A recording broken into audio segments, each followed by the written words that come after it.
The unbreakable nurse, Irina Sendler. She walked past Nazi guards every day carrying the toolbox. Inside weren't tools. They were Jewish children she was smuggling out of the Warsaw Ghetto to save from death camps. Over 2,500 children. She kept their real names in jars buried in her garden, planning to reunite them with families after the war. The Gestapo caught her. They broke her legs and feet. They tortured her for months. She never gave up a single name. This is the story of a woman who faced evil with nothing but courage, and won. Stay until the end to discover why she spent the rest of her life saying she did too little. Irina Stanisława Sendler was born on February 15, 1910 in Warsaw, Poland, though she spent much of her childhood in Otwock, a small town near Warsaw. She entered a world of Polish nationalism and hope. Poland had just regained independence after 123 years of being partitioned between Russia, Prussia, and Austria. Her father, Stanisław Krzyżanowski, was a physician who treated poor patients regardless of their ability to pay. Her mother, Janina Grybowska, was a dedicated Catholic who instilled strong moral values in her daughter. Young Irina, called Rina by her family, grew up in a household where helping others was considered the highest duty. Dr. Krzyżanowski's medical practice deeply influenced Irina's worldview. He treated everyone, Christians and Jews, rich and poor, believing that a physician's duty was to heal, not to judge or discriminate. Many of his patients were poor Jews who lived in the surrounding areas, people who often couldn't afford medical care and were sometimes refused treatment by other doctors who harbored anti-Semitic prejudices. Dr. Krzyżanowski welcomed them, treating their illnesses and sometimes accepting payment in goods or services rather than money. This approach came at a cost. In 1917, during a typhus epidemic that swept through Poland, Dr. Krzyżanowski continued treating poor patients despite the deadly disease's contagiousness. Many other doctors refused to treat typhus patients, especially poor Jews, knowing the risk. Dr. Krzyżanowski believed he had no choice. He was a physician, and these people needed help. He contracted typhus from his patients and died when Irina was just 7 years old. Dr. Krzyżanowski's death left a profound impression on young Irina. Her father had literally died helping others, sacrificing his life to treat people that society often ignored or despised. Before he died, he told Irina something she would remember her entire life. If you see someone drowning, you must try to rescue them, even if you cannot swim. This principle, that moral duty requires action regardless of personal risk, would guide Irina through the most dangerous period of her life. After her father's death, Irina and her mother faced financial hardship. The medical practice had never been profitable. Dr. Krzyżanowski had treated too many patients for free or reduced fees. But the Jewish community of Otwock remembered his service and helped support Irina's education, paying for her schooling as a way of honoring her father's memory. Irina learned that kindness creates connections across ethnic and religious boundaries, that humanity matters more than tribal identities. Irina attended Warsaw University, studying Polish literature. University in the 1920s and 30s was politically charged. Poland was independent but fragile, with ethnic tensions between Poles, Jews, Ukrainians, and Germans. Anti-Semitism was common in Polish universities, with some students and professors advocating for limits on Jewish admission and participation. Irina opposed these policies vocally, arguing that discrimination was morally wrong and dishonored Poland's democratic principles. Her opposition to anti-Semitism cost her academically. She was suspended for 3 years for protesting anti-Jewish policies, but Irina refused to be silent. She had learned from her father that moral stands require personal sacrifice. She eventually completed her degree, but with damaged academic standing that limited her career options. She didn't regret it. Maintaining her principles mattered more than professional advancement. After university, Irina worked for Warsaw's social welfare department, helping to provide assistance to poor families. Her work brought her into close contact with Warsaw's poorest residents, including many Jews who lived in impoverished neighborhoods. She witnessed the daily struggles of families living in poverty, and she worked to connect them with whatever limited assistance the city could provide. It was difficult, often heartbreaking work, but Irina found it meaningful. She was helping people, continuing her father's legacy of service. In 1939, everything changed. Nazi Germany invaded Poland on September 1st. Britain and France declared war on Germany, but Poland was quickly overwhelmed. Soviet Union invaded from the east on September 17th, fulfilling the secret Molotov-Ribbentrop Pact that divided Poland between Nazi Germany and Soviet Russia. By early October, Poland had been defeated and occupied. Irina was 39 years old, working for Warsaw's social welfare department, and about to witness the beginning of the Holocaust. Nazi occupation of Poland was immediately brutal. The Nazis viewed Poles as racially inferior, suitable only for slave labor, but they viewed Jews as vermin to be exterminated. Nazi forces began implementing anti-Jewish policies immediately. Jews were fired from jobs, forbidden from using public facilities, required to wear identifying armbands with the Star of David, and subjected to random violence and humiliation. Polish Jews who had lived in Poland for centuries suddenly faced systematic persecution that clearly foreshadowed worse to come. In October 1940, the Nazis established the Warsaw Ghetto, forcibly concentrating approximately 400,000 Jews, about 30% of Warsaw's population, into an area covering roughly 2.4% of the city. The ghetto was surrounded by walls, with guarded gates controlling entry and exit. Jews inside faced starvation rations, overcrowding, disease, and constant terror. The Nazis' intention was clear. The ghetto was a temporary holding area where Jews would be kept until they could be transported to death camps. Irina's social welfare work gave her access to the ghetto. She was officially authorized to enter to inspect sanitary conditions and distribute limited aid. But Irina immediately understood that the ghetto was a death trap. Jews inside were dying from starvation and disease at horrific rates, thousands per month, and rumors were circulating about deportations to camps in the east, camps from which no one returned. Irina decided she had to act. She joined Jagoda, the Polish Council to Aid Jews, a resistance organization dedicated to helping Jews escape Nazi persecution. Jagoda was small, poorly funded, and constantly at risk of German discovery, but it was one of the few organizations actively trying to save Jews. Irina's position in the social welfare department gave her unique opportunities. She could enter the ghetto legally, could generate false identity documents, and could work with other Poles willing to hide Jewish children. Irina focused on children. Adult Jews were difficult to hide. They looked Jewish, spoke Yiddish or accented Polish, and had no plausible reason to be outside the ghetto. But children, especially young children, could potentially be hidden with Polish families, passed off as Christian relatives or orphans. If they could be smuggled out of the ghetto and provided with false papers, they might survive. It was desperate, dangerous, and often seemed impossible, but Irina tried anyway. The logistics of smuggling children out of the Warsaw Ghetto were a nightmare complexity. German guards watched the ghetto gates carefully. Leaving the ghetto without authorization was punishable by death for the person attempting to leave and often for anyone helping them. Irina and her colleagues developed multiple smuggling methods. Young children were drugged with sedatives to keep them quiet, placed in toolboxes or sacks, and carried through the gates hidden among supplies. Older children were walked out through sewers or smuggled through buildings that straddled the ghetto wall. Every smuggling operation required convincing Jewish parents to give up their children. This was agonizing. Parents faced an impossible choice: keep their children in the ghetto, where they would likely die from disease, starvation, or deportation to death camps, or give them to strangers with no guarantee they would survive or that families would ever be reunited. Many parents refused, unable to abandon their children. Those who agreed often never saw their children again. Irina meticulously recorded every child she smuggled out of the Warsaw Ghetto.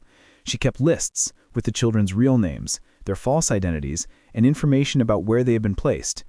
She recorded everything in tiny handwriting, placed the lists in glass jars, and buried the jars in a colleague's garden.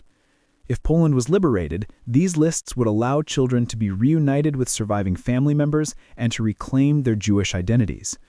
Irina understood that saving children's lives wasn't enough. Their identities, their connections to their murdered families, also needed to be preserved. Over approximately 2.5 years, from 1942 to 1944, Irina Sendler and her network smuggled approximately 2,500 Jewish children out of the Warsaw Ghetto. They placed children with Catholic families willing to hide them, in orphanages where sympathetic administrators provided false documents, and in convents where nuns raised them as Catholics while secretly preserving knowledge of their Jewish origins. Every placement was risky. Discovery meant death for the child, the Polish family hiding them, and anyone involved in the smuggling network. The Gestapo, Nazi Germany's secret police, was actively hunting for people helping Jews. They offered rewards for information, tortured suspects to extract names of accomplices, and executed anyone caught assisting Jews. Irina knew that discovery meant certain death. She prepared by memorizing as much information as possible, limiting written records, and using code words and false names. But she also knew that torture could break anyone, and if the Gestapo caught her, she might reveal information that would doom hundreds of people. On October 20th, 1943, the Gestapo arrested Irina. Someone had informed on her, though she never learned who. She was taken to Gestapo headquarters in Warsaw, to Pawiak prison, where the Nazis interrogated and tortured political prisoners and resistance members. The Gestapo knew Irina had been helping Jews, but didn't know the scope of her activities. They wanted names of children, names of Polish families hiding Jews, names of everyone involved in Jagoda. The torture was savage. Gestapo interrogators beat Irina, broke her legs and feet with hammers, and subjected her to other tortures that left permanent physical damage. They interrogated her repeatedly, demanding names and threatening worse torture or death. Irina endured agony beyond imagination, but revealed nothing. Not one name, not one child, not one Polish family, not one colleague. She knew that revealing anything would cause hundreds of deaths, so she remained silent no matter how much they hurt her. The Gestapo sentenced Irina to death. She was scheduled to be executed, and most people in her situation would have been shot within days. But Jagoda members, learning of her capture, bribed a German guard to help her escape. On the day she was supposed to be executed, the guard marked her name as executed on official documents and helped her escape from prison. Irina went into hiding, living under a false identity for the remainder of the war, crippled from torture, but alive. The Warsaw Ghetto was liquidated in 1943 after a heroic but doomed uprising where Jewish resistance fighters battled German forces for nearly a month before being overwhelmed. Almost all ghetto residents were either killed in the fighting or deported to Treblinka death camp, where they were murdered in gas chambers.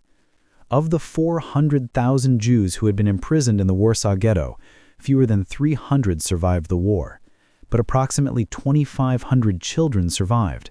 The children Irina had smuggled out. When Soviet forces liberated Poland in 1945, Irina retrieved the jars she had buried. The lists were intact. She had survived, and so had the records that might allow children to reclaim their identities. But the reunification she had hoped for was largely impossible. Most parents had been murdered in the Holocaust. Grandparents, aunts, uncles, entire families had been exterminated. The children Irina had saved were alive, but they were orphans, and many had no living relatives to reclaim them. After the war, Irina faced a new challenge. Poland became a communist state under Soviet control. The communist government was hostile to anyone with connections to wartime resistance organizations that hadn't been communist-controlled. Irina's work with Jagoda made her suspect.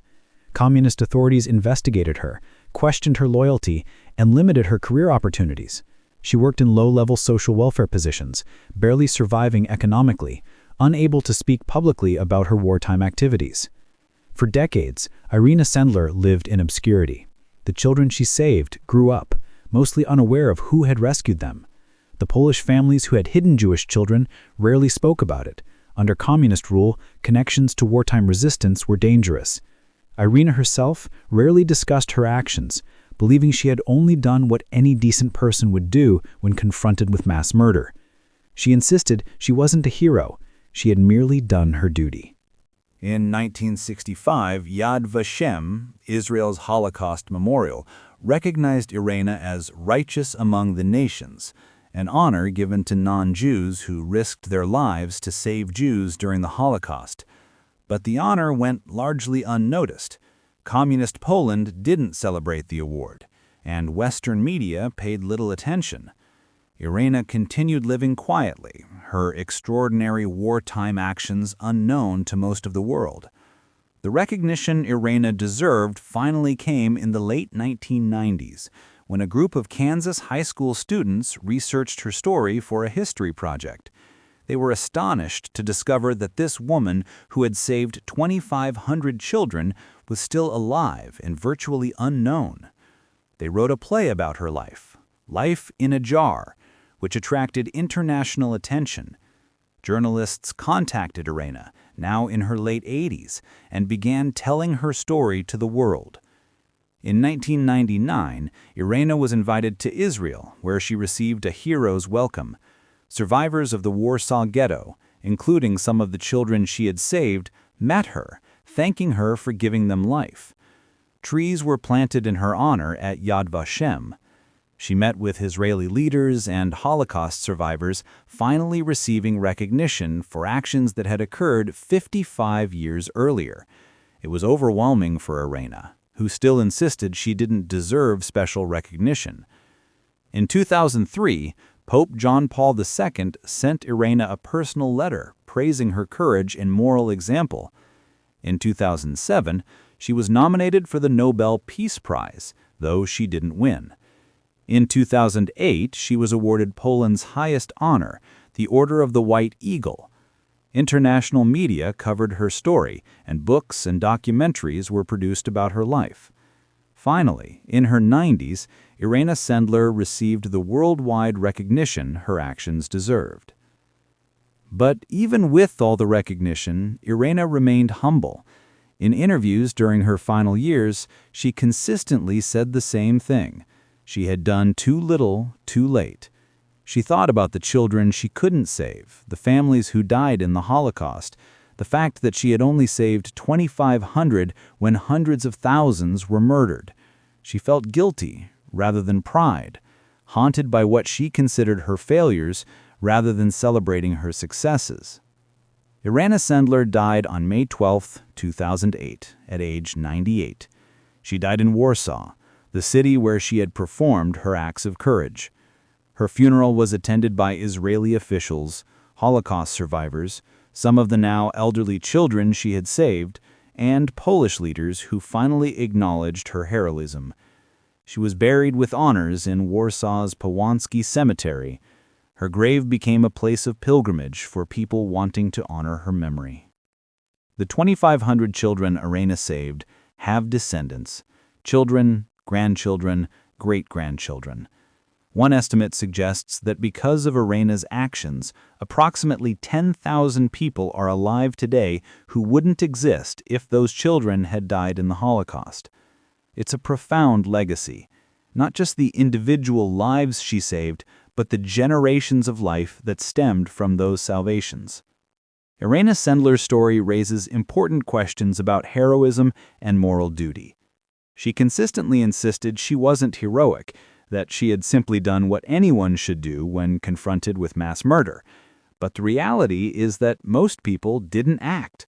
Millions of Europeans witnessed the Holocaust and did nothing, some from fear, some from indifference, some from active approval.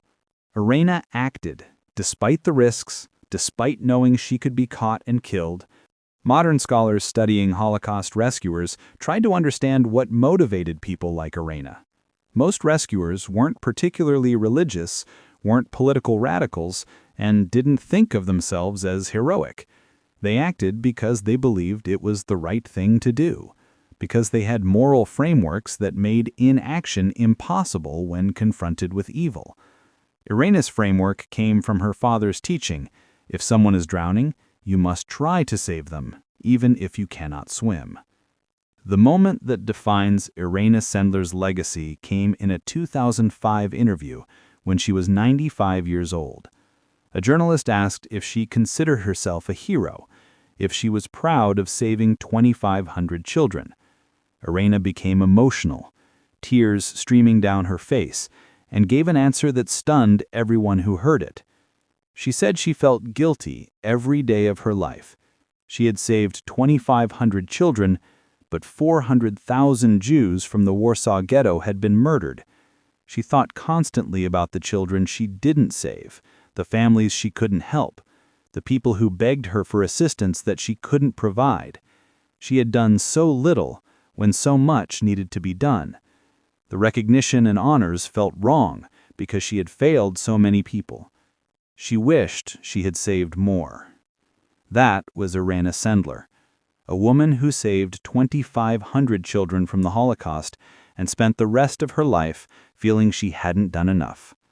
A hero who rejected the label of hero because she measured herself against an impossible standard.